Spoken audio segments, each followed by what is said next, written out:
听到历来若无活动中心，议员拢会到争取。不过这回议员余主清面对市府要伫新华太平里等4里联合活动中心，距离无到550公尺，佮要兴建第2座活动中心，就表达反对。除了认为使用率无悬，重点是复合式的亲子幼儿园，才是地方的需求。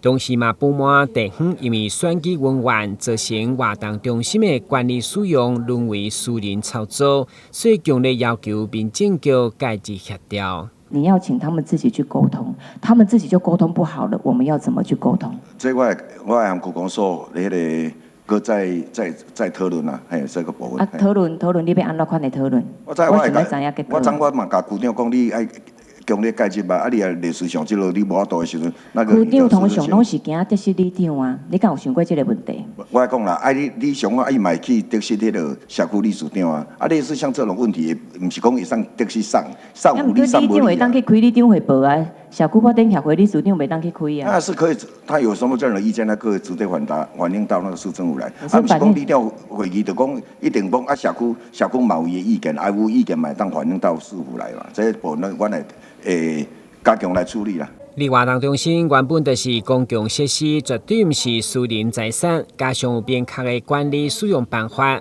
已经规划线定做少收费，所以如何符合公共利益，嘛避免影响地方的和谐，拢交予市府协调。台南新闻，军职林英庚采访报道。